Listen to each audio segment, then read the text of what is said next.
बरेली शहर के कॉस्मेटिक व्यापारी प्रेम देवल का बेटा शुभजीत देवल रहस्यमय ढंग से लापता हो गया है। शुभजीत की उम्र 17 वर्ष है और वह पिता के साथ कारोबार में हाथ बटाता है। कुछ महीनों से मोबाइल पर वह अनजान लोगों के संपर्क में था, जिनसे उसकी लंबी बातचीत हुआ करती थी।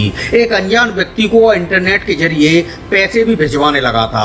गायब होने से पहले शुभजीत काफी पैसा भी साथ ले गया और उसके बाद से उसका मोबाइल बंद है। परिवार उसके साथ अनहोनी की आशंका से परेशान है, तो पुलिस शुभजीत के गायब होने की गुत्थी में उलझी नजर आ रही है। आशंका जताई जा रही है कि शुभजीत सोशल मीडिया और इंटरनेट पर सक्रिय किसी ऐसे रैकेट के जाल में फंसा हो सकता है, जो भोले भाले युवाओं का ब्रेन वॉश कर उन्हें गलत रास्ते पर ले जाते हैं और ब्लैकमेलिंग करते हैं। शुभजीत के पिता बरेली शहर की गली नवाबान में कॉस्मेटिक का कारोबार करते हैं। बेटा शुभजीत भी पिता के साथ दुकान संभालता था।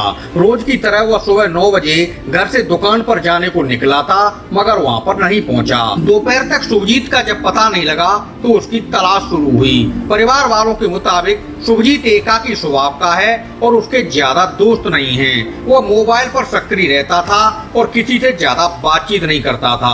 संभावित जगहों पर तलाश करने के बाद भी जब उसके बारे में जानकारी नहीं हुई तो पुलिस में उसके गायब होने की रिपोर्ट लिखाई गई। बरेली की कोतवाली पुलिस ने सर्विलांस के जरिए शुभजीत का पता लगाने की कोशिश की, मगर मोबाइल बंद होने से जांच आगे नहीं बढ़ पा रही। छानबीन में शुभजीत की आखिरी लोकेशन बदायूं में ट्रेस हुई है। जांच में पुलिस को कई ऐसे अनजान नंबरों का पता लगा है जिनसे शुभजीत की लंबी बातचीत हुआ करती थी। इनमें से ज्यादातर नंबर बरेली के नहीं हैं। एक नंबर तो महाराष्ट्र का भी सामने आया है, जिसके जरिए शुभजीत किसी व्यक्ति के लगातार संपर्क में था। उस नंबर पर उसने पैसे भी भिजवाए थे। जांच अधिकारी रमेश चंद्र ने न्यूज टुडे नेटवर्क को बताया है कि कॉल डिटेल के जरिए शुभजीत के गायब होने की गुत्थी सुलझाने की कोशिश की जा रही है, मगर अभी तक उसकी गुमशुदगी रहस्य बनी हुई है। वहीं शुभजीत के गायब होने से उसकी सुरक्षा को लेकर परिवार बेहद परेशान है। यूपी में हाल के दिनों में कई ऐसे मामले सामने आ चुके हैं जब सोशल मीडिया और इंटरनेट के जरिए युवाओं को षड्यंत्र का शिकार बना लिया गया। कुछ ही समय पहले गाजियाबाद पुलिस ने ऑनलाइन गेमिंग के जरिए जाल में फंसाकर युवाओं का ब्रेन वॉश कर उन्हें जिहादी राह पर ले जाने वाले मास्टरमाइंड बद्दू को मुंबई से गिरफ्तार किया था। इसके बाद बड़े रैकेट का खुलासा हुआ। बद्दू ने गाजियाबाद में जैन समाज के एक प्रमुख उद्योगपति के बेटे का ऑनलाइन ब्रेन वॉश कर उसका कन्वर्जन करा दिया था। बद्दू के संपर्क में आने के बाद जैन परिवार का बेटा 5 वक्त नमाज पढ़ने लगा था। इसके बाद दिल्ली एनसीआर में पिछले दिनों एक ऐसा रैकेट भी पकड़ा जा चुका है जो हिंदू युवाओं को बरगलाकर उनका धर्मांतरण करा रहा था। पर्वती समाज की एक युवती का कन्वर्जन कराए जाने पर परिवार ने पूरे मामले की पुलिस से शिकायत की। इसके बाद जांच के बाद पुलिस ने कई षड्यंत्रकारियों को बेनकाब कर सलाखों के पीछे पहुंचा दिया। इसी तरह Bareilly police honey trap gang पर कार्रवाई कर चुकी है, जो सोशल मीडिया के जरिए लोगों को अपने जाल में फंसाकर ब्लैकमेल करते थे।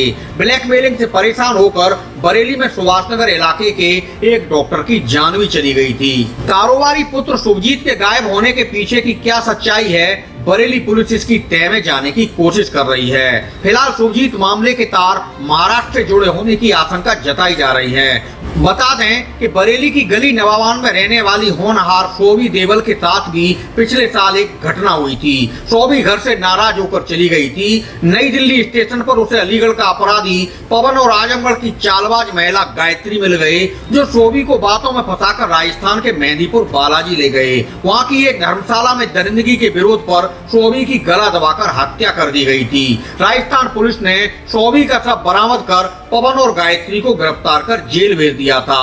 वहाँ की एक धर्मशाला में ज्यादती के विरोध पर शोभी का गला दबाकर हत्या कर दी गई थी। राजस्थान पुलिस ने शोभी का शव बरामद कर पवन और गायत्री को गिरफ्तार किया था। बरेली की गली नवाबान के कॉस्मेटिक व्यापारी के बेटे शुभजीत के गायब होने को लेकर पुलिस टेंशन में नजर आ रही है। हाँ, बेटा है शुभजीत, 4 तारीख से लापता है। सुबह 9 बजे से 9 बजे ये दुकान के लिए निकला था, जो बड़ा बाजार मतलब नावान वाली दुकान है, जो दुकान नहीं पहुँचा। रास्ते से ही कहीं मतलब लापता है। अभी दुकान जब सुबह दुकान से फ़ोन गया स्टाफ का, तो मैं दुकान पर आया देखने के लिए, तब से ले आया।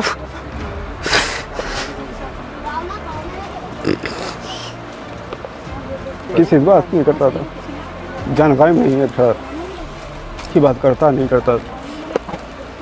अभी कोई सूचना मिल पाई।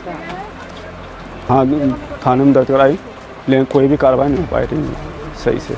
क्या लगता है कि क्या हुआ कुछ? अब उसकी जानकारी तो है नहीं कि हो सकता किसी के मतलब बहकाम में या कोई ले गया हो पकड़ के, ये भी हो सकता है। आता था सुबह दुकान में बैठता था और दुकान शॉप पे अपने, और शामी को मतलब अपने घर जाता था। हाँ करीब किसी को कोई जानकारी नहीं मिल पाई। सभी बच्चे हैं उसकी, मतलब मम्मी भी हैं, बहन हैं, छोटे भाई बच्चे हैं। कितने भाई बहन हैं? ये तीन बहन हैं, 2 भाई।